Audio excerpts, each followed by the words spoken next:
अच्छा बेटा, आज के लेक्चर में हम सेंट्रिपेटल फोर्स जो है उसको डिस्कस करेंगे। ठीक है, डायनामिक्स का लास्ट टॉपिक है that is related to centripetal force. एक मिनट रुकिए, मैं इसको छोटा कर लूँ ताकि ये ठीक है। जो टॉपिक हम देख रहे हैं दैट इज़ सेंट्रिपेटल फोर्स।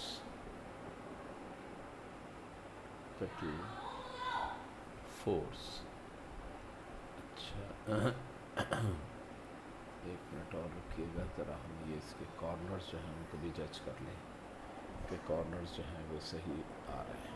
अच्छा भाई, सेंट्रिपेटल फोर्स बेसिकली क्या होती है? इट इज़ अ फोर्स, एक फोर्स होती है that is required for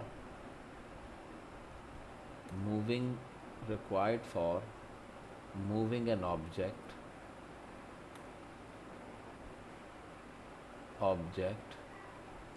on circular track.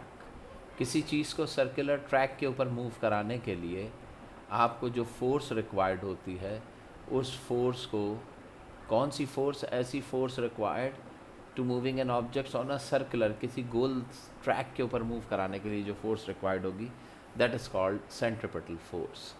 आप ये बताइए कि सेंट्रिपेटल फोर्स का सर्कुलर ट्रैक कह लें आप या इन अ सर्कल कह लें, दोनों का मतलब। If you have a stone, अगर मेरे पास एक पत्थर है और मैं इस पत्थर को यहाँ से बांध के, इसका ये सेंटर है और मैं इस सेंटर पॉइंट से इसको क्या कर रहा हूँ, घुमाना शुरू कर दिया। अब जब ये स्टोन चक्कर लगाएगा या घूमेगा तो ये इसी सर्कल के ऊपर, सर्कुलर ऑर्बिट के ऊपर क्या करेगा, चक्कर लगाएगा स्टोन। अब अगर इस सर्कुलर ऑर्बिट पे, तो this is the radius of that circle. Now you will have to apply the force inwards. आपने इसके ऊपर क्या चीज़ फोर्स अप्लाई करनी पड़ेगी? Inwards. And the force which makes this stone or an object moving in a circle, that force is called the centripetal force। क्योंकि अगर ये फोर्स मौजूद नहीं होती तो ये ऑब्जेक्ट सर्कुलर पाथ के ऊपर मूव नहीं करता। तो जो कुछ पॉइंट्स आपको इम्पॉर्टेंट आ रहे हैं वो क्या हैं कि पहला पॉइंट आ रहा है कि this force directed towards centre, हमेशा कहाँ पर होगी? सेंटर की तरफ इसकी डायरेक्शन होगी। अब देखिए यहाँ पे अगर आप इसकी डायरेक्शन देखें तो आपको कहाँ दिखाई दे रही है? टूवर्ड सेंटर नज़र आ रही है। तो ये याद रखिएगा कि हमेशा इसकी डायरेक्शन, फोर्स की डायरेक्शन टूवर्ड सेंटर होती है। सेकंड पॉइंट अगर आप देखें तो देखिए होता क्या है कि अगले ही इंस्टेंट में ऑब्जेक्ट जो है वो मूव करके अगर यहाँ तक पहुँचेगा, इस जगह पे ऑब्जेक्ट आया, तो this force which is acting inwards that makes the body moves on a circular orbit, ये इसकी डायरेक्शन को चेंज करके दोबारा से इसी पाथ पे क्या करेगी? वापस ले आएगी। यानी कि जो फोर्स है ये इसको आहिस्ता आहिस्ता झटका देके या फोर्स अप्लाई करके it makes the body to move on a circular, यानी कि ये फोर्स जो है वो इसको, it keeps the body on a circular, force जो है वो keeps the body on circular track. ये फोर्स जो है ये सिर्फ और सिर्फ बॉडी को सर्कुलर ट्रैक के ऊपर रखती है।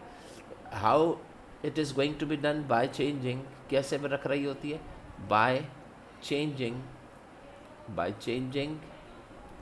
It's direction. अब इसकी डायरेक्शन को, ऑब्जेक्ट जब सीधा जाने लगता है तो उसकी डायरेक्शन को चेंज करके दोबारा से सर्कुलर ट्रैक पे, बट नॉट, यहाँ पे आप ये जहन में रखिएगा कि मैग्नीट्यूड फोर्स जो है वो चेंज नहीं करती, जबकि आम तौर पे फोर्सेस जो हैं वो ऑब्जेक्ट के मैग्नीट्यूड को चेंज करती हैं, मैग्नीट्यूड ऑफ द वेलोसिटी को, but it only changes the direction. यहाँ पे जो फोर्स है ये सिर्फ और सिर्फ किस चीज़ को चेंज कर रही है? डायरेक्शन। तो इसका मतलब क्या है कि हर इंस्टेंट पे जैसे ही आप फोर्स अप्लाई करेंगे, the centripetal force basically responsible to keep the body moving on a circular track, so it only changes its direction, not its magnitude. Suppose if object is moving with 5 meter per second and the force is acting, that is called the centripetal force, FC से represent करते हैं, तो ये इसके magnitude के ऊपर कोई impact नहीं लाएगी। यहाँ पर भी इसकी स्पीड क्या रहेगी? वही 5 मीटर पर सेकेंड। ऑब्जेक्ट यहाँ पहुँचेगा तो भी स्पीड क्या होगी? 5 मीटर पर सेकेंड। तो there is no change in the speed of the body, but it only changes its direction. ये हमेशा क्या करेगी, डायरेक्शन को चेंज करके एक सर्कुलर ऑर्बिट।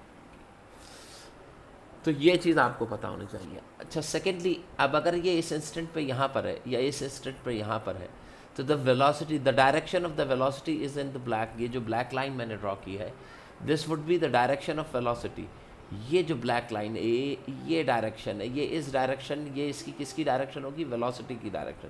कि object is moving in this direction, but the force is acting inwards, अंदर की तरफ अप्लाई हो रही है, and this force is making how much angle, 90 degree angle with a force. So it means that the force is making angle 90 degree with velocity, and velocity is making an angle 90 degree with the force. So it means that force and velocity both are perpendicularly acting on each other in case of circular. ये जो circular motion में object होता है, इसमें force और velocity दोनों vectors एक दूसरे के perpendicularly, यानी कि अगर एक object सीधा जा रहा है, सामने ट्रैवल कर रहा है, and if you are acting a force which is perpendicular to the motion of that body, ये आपकी अप्लाइड फोर्स है, ये आपके पास ऑब्जेक्ट की वेलोसिटी है, यानी कि object is moving in forward direction and you are acting the force, और आप जो फोर्स अप्लाई कर रहे हैं दैट इज़ परपेंडिकुलर। तो इट मीन्स कि now object starts to move in a circular. अब वो यहाँ पे नहीं रहेगी, बल्कि वो ऑब्जेक्ट जो है वो एक सर्कुलर ट्रैक के ऊपर क्या करने लगेगा, मूव करने लगेगा। So this force basically makes the body to move on a, ये जो फोर्स है ये बॉडी को सर्कुलर ट्रैक पे मूव कराएगी, क्योंकि this force is acting perpendicular to the velocity, so object starts moving in a circular orbit. तो इसका जो एक पॉइंट और आप यहाँ पे लिख सकते हैं वो ये है कि force acting perpendicularly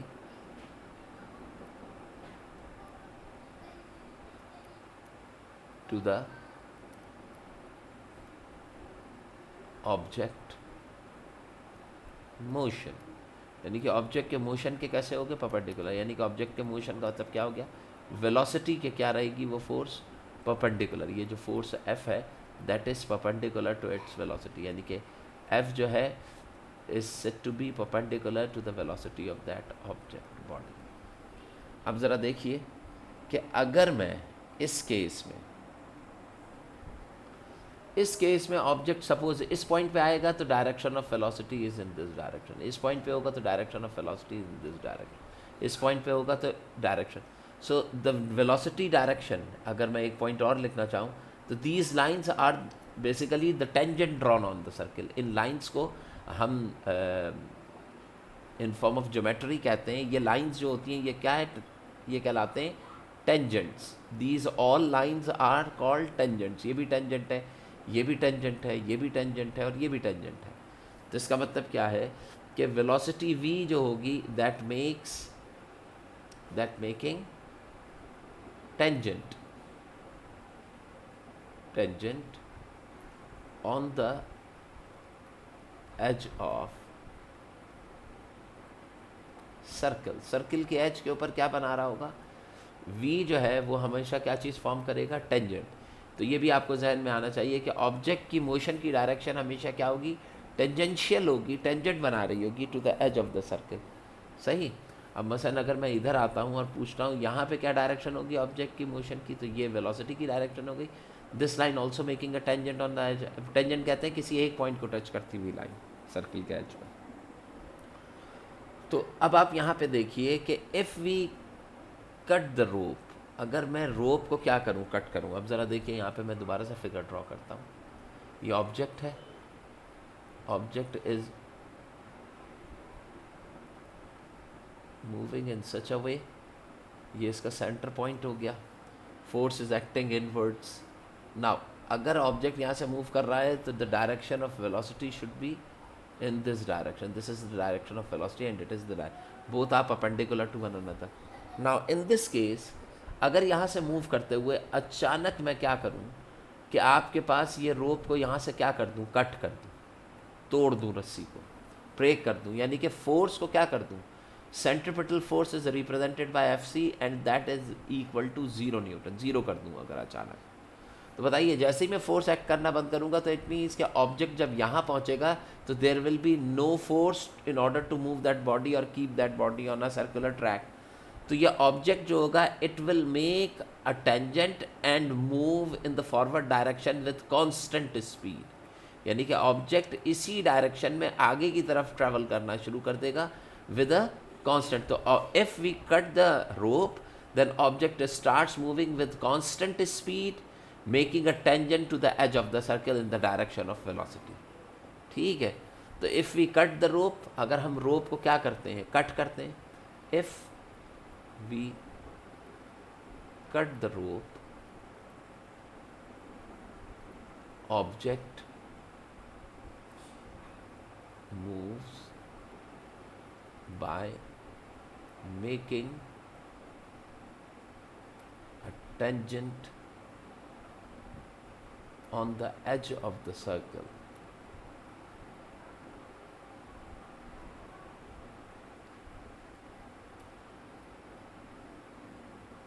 Circle with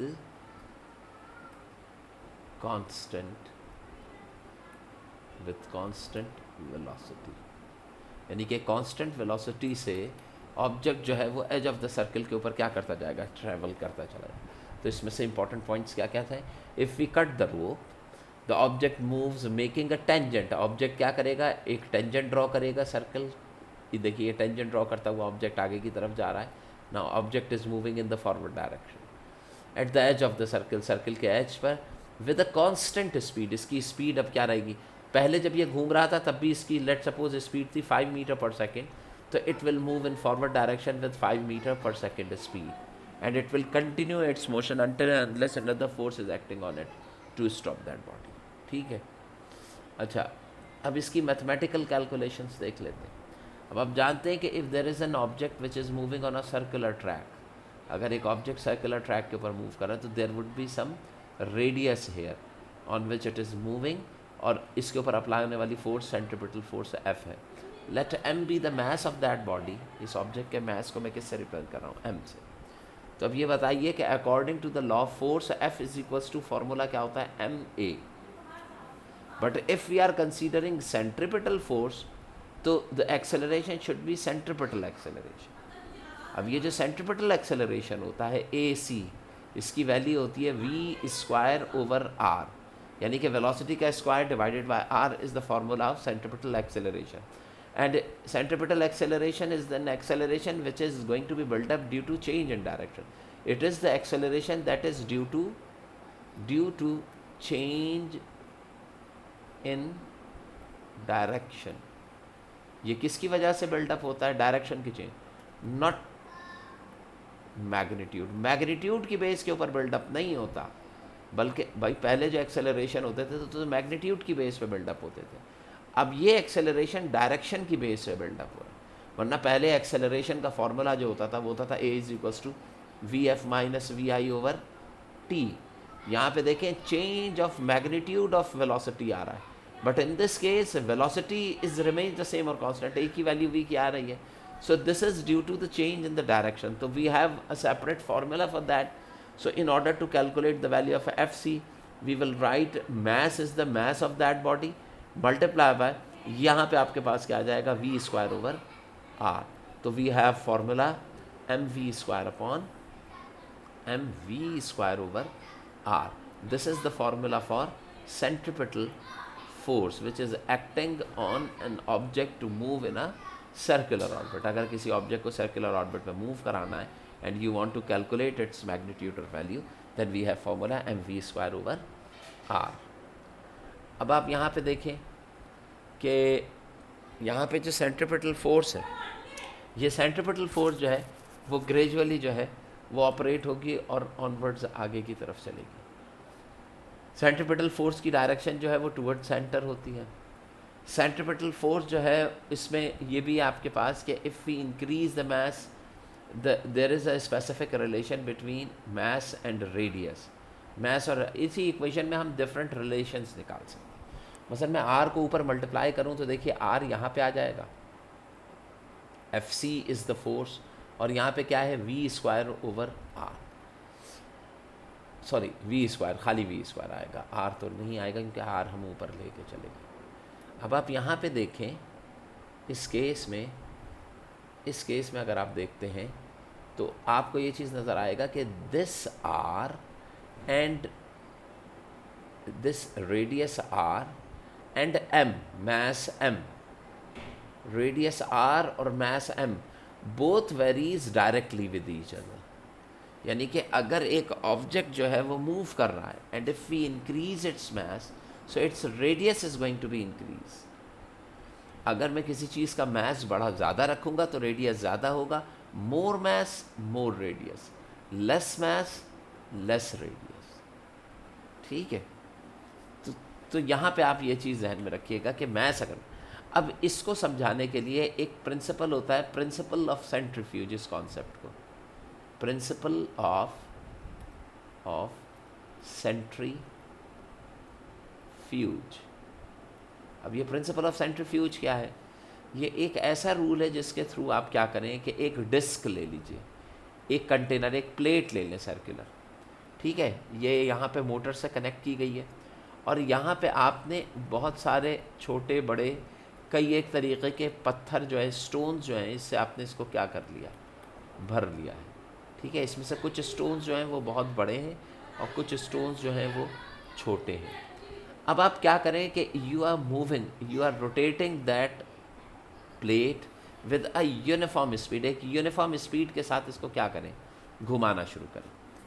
अब देखिए होगा क्या कि when they starts to move in a particular manner, what will happen कि ये जो आपके पास ट्रे थी, जब आप कुछ देर तक घुमा के इसको स्टैटिक करेंगे, रोकेंगे, तो आपको नज़र आएगा कि ऑल हैवी स्टोन्स, वो पत्थर जो कि भारी थे, जिनका मास ज़्यादा था, आप देखेंगे कि वो इसके एज पे, कॉर्नर के ऊपर क्या हो जाएंगे, गैदर हो जाएंगे।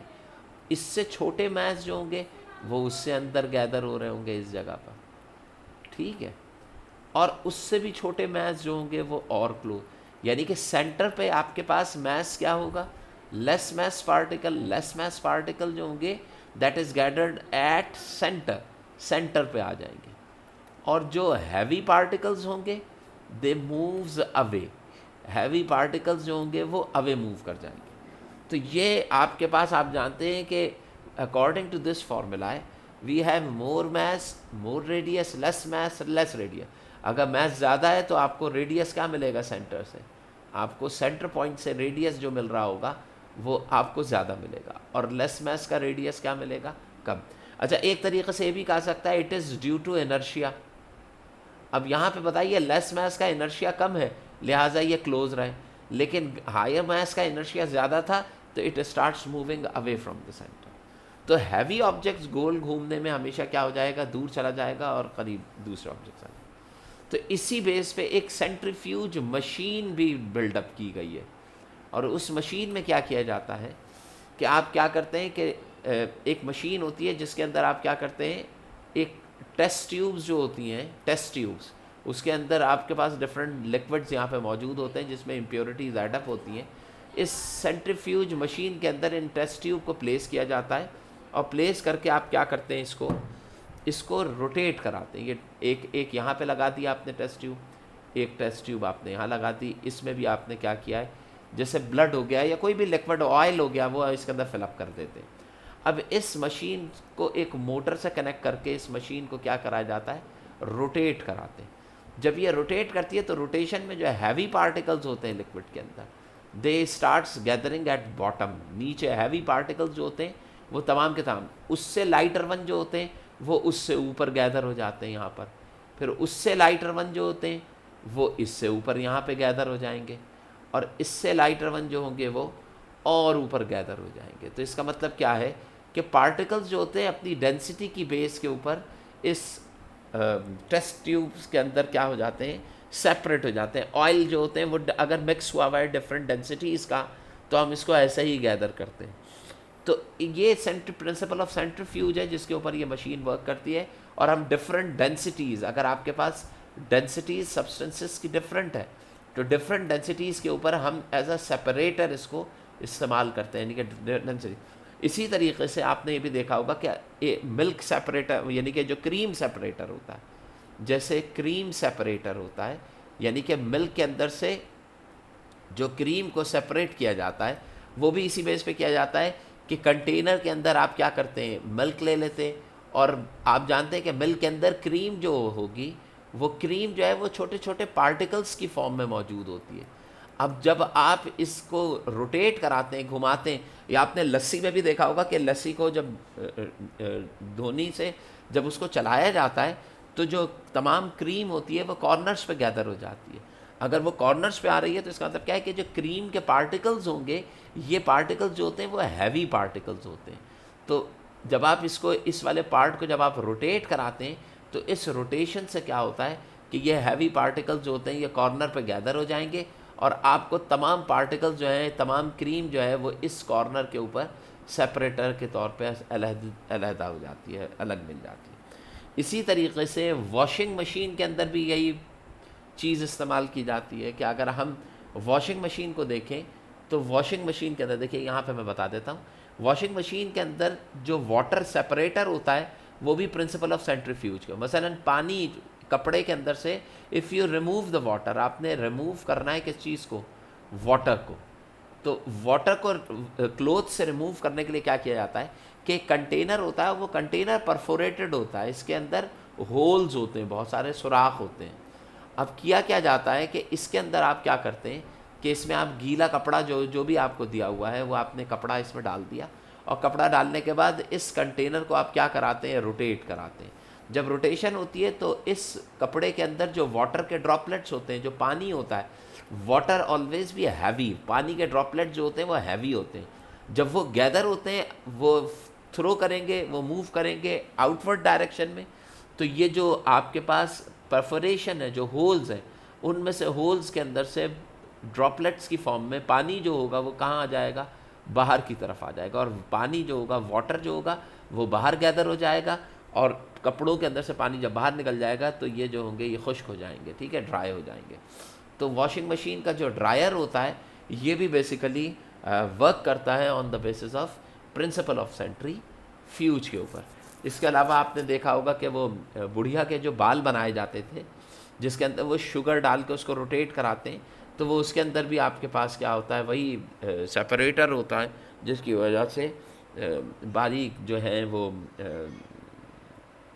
उसकी फॉर्म होती हैं और आपको मिल रहा होता है। तो इसको ज़्यादा डिटेल के अंदर देख लें, लेकिन ये आपको पता होना चाहिए कि कई जगहों पे प्रिंसिपल ऑफ सेंट्रीफ्यूज जो है वो डायरेक्टली जो है वो वर्किंग करता है। अच्छा, इसके अलावा एक चीज़ और हम यहाँ पे डिस्कस करना चाहेंगे, और वो ये है कि हम यहाँ पे देखेंगे कि आपके पास बैंकिंग ऑफ रोड्स जो होती हैं, जब कोई ऑब्जेक्ट सर्कुलर पाथ पे ट्रैक के ऊपर मूव करता है, यानी कि रोड की बैंकिंग्स जो कॉर्नर्स होते हैं, बैंकिंग ऑफ रोड्स का मतलब क्या है कि रोड्स के जो कॉर्नर्स हैं, बैंकिंग का मतलब क्या हो गया कि इसके कॉर्नर्स, ठीक है, जो कॉर्नर्स हैं आपके पास रोड के,